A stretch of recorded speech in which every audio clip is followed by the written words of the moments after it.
Welcome to Cord Cutting Today for February 3rd, 2020. This is the show where I break down some of the biggest stories happening in the world of cord cutting right now and give you my opinion on them.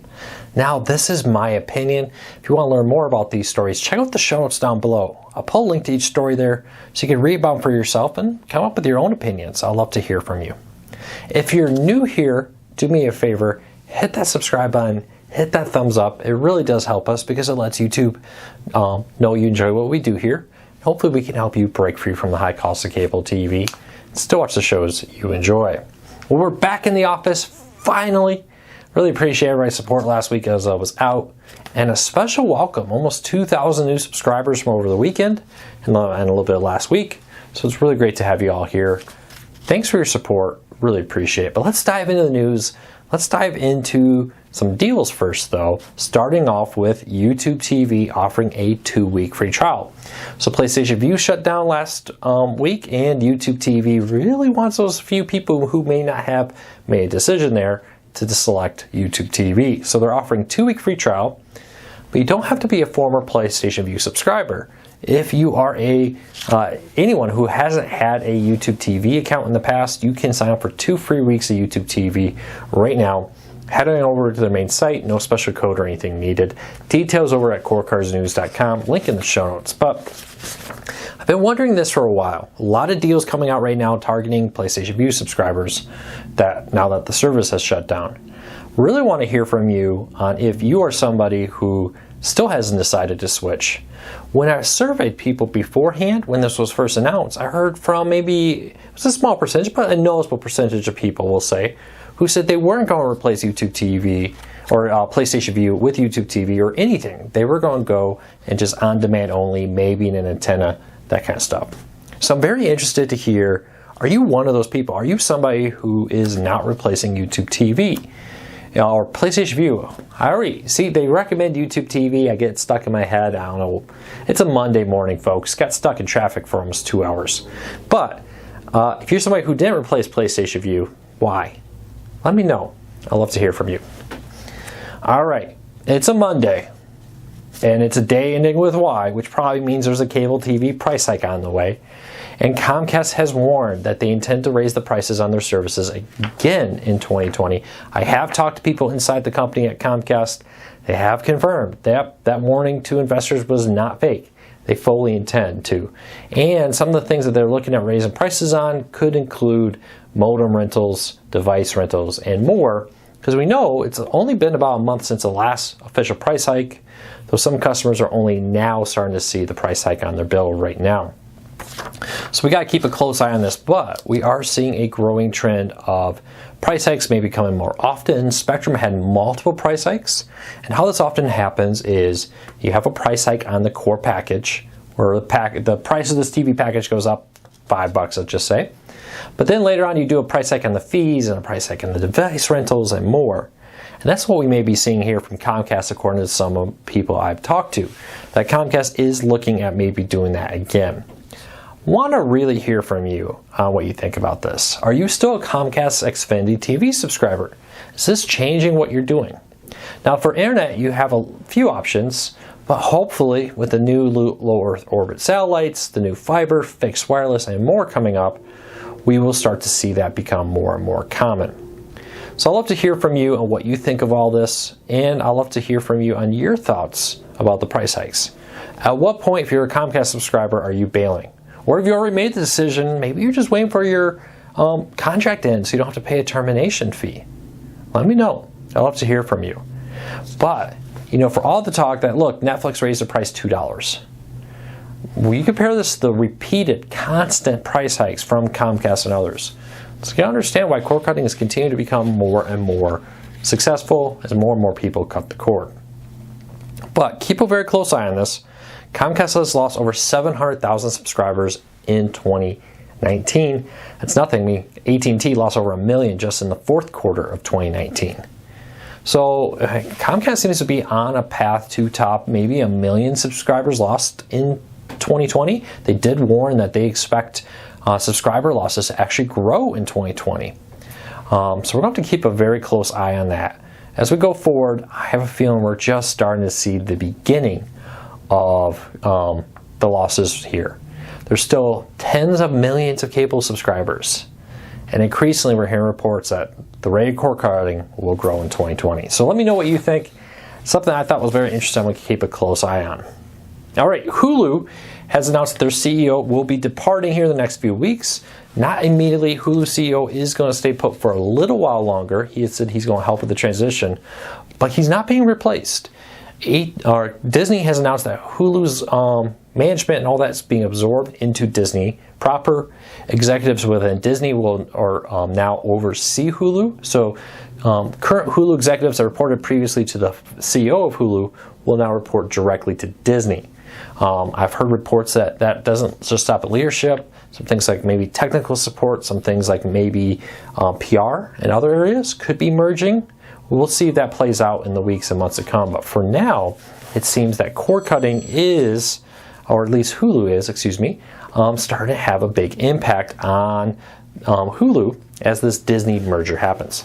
Always remember, silence your phone. It is totally a Monday today. Man, I am rusty after being gone a week. But I'm very interested in this. What will this mean for Hulu? Hulu, since Disney took full control last year, has kind of just kept the wheels going, kind of rolling down the hill.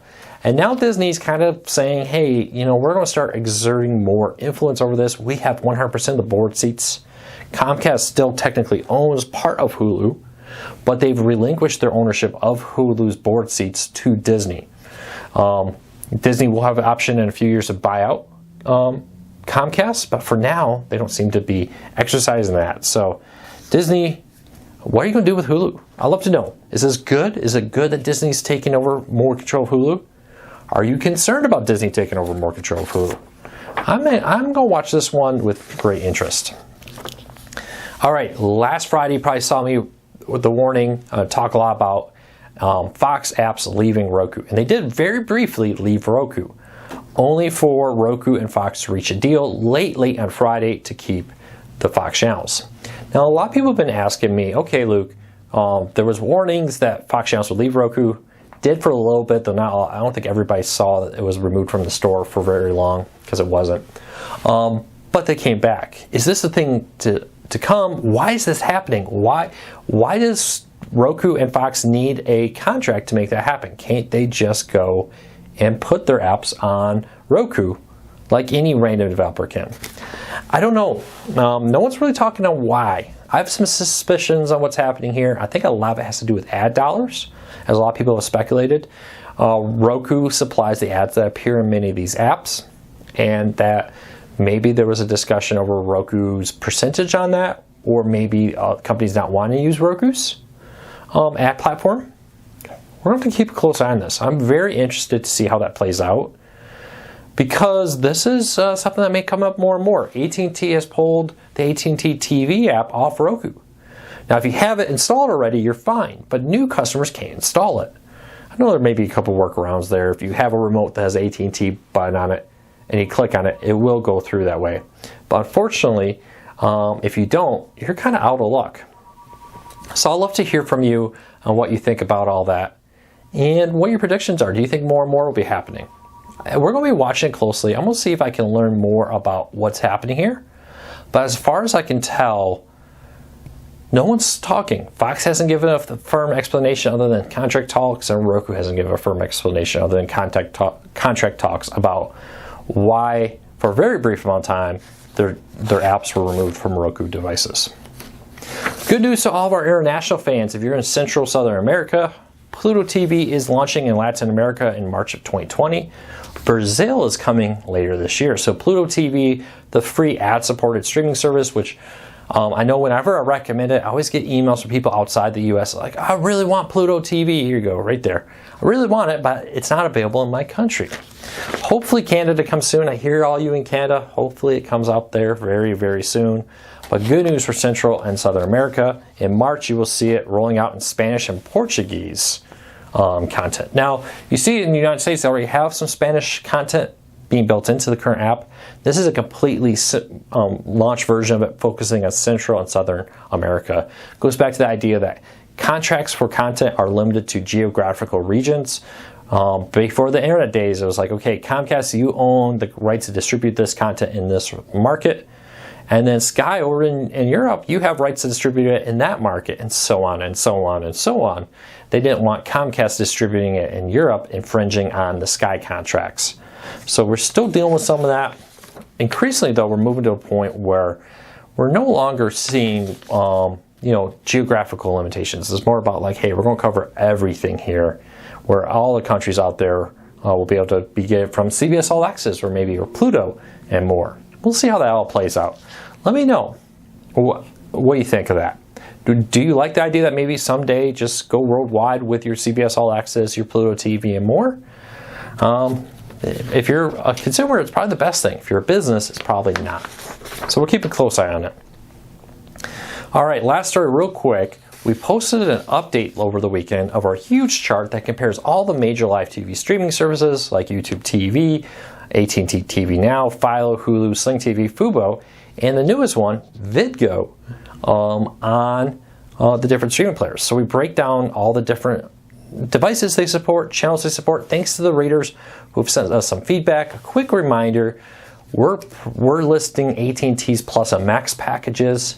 The older grandfathered ones we're not including. I don't think a $110 streaming package is very core cutting friendly. So we're going to promote the advertised pricing or advertised packages of the Plus and Max, not the older grandfathered ones that are now offered at ridiculous prices.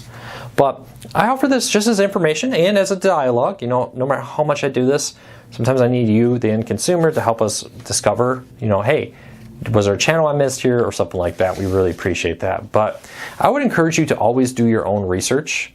I know there's a lot of sites out there that will say, hey, you tell us what you want to watch and we'll tell you what you should watch. Take all those with a grain of salt, use them. They can be a great tool to kind of limit down. But definitely double check yours.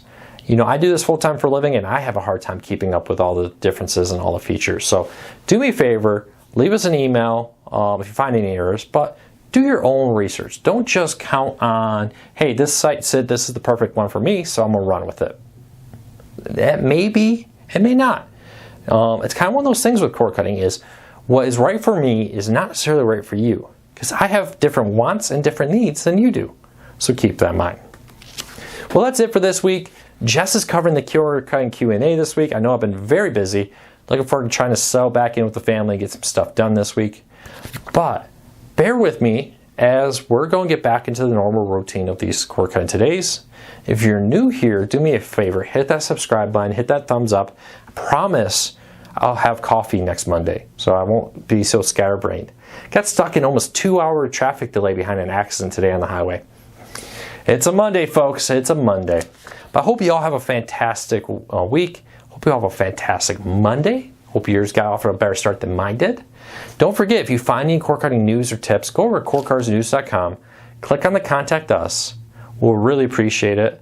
If you could give us as much detail as possible, a link if you saw it online, that's a huge help to us to verify everything. But any news and tips and tricks you send in often end up in these stories you hear us talk about or read over at cordcardsnews.com. So make sure to submit those tips. Well, I hope you all have a fantastic Monday. Take care. Be safe. I'll see you tomorrow.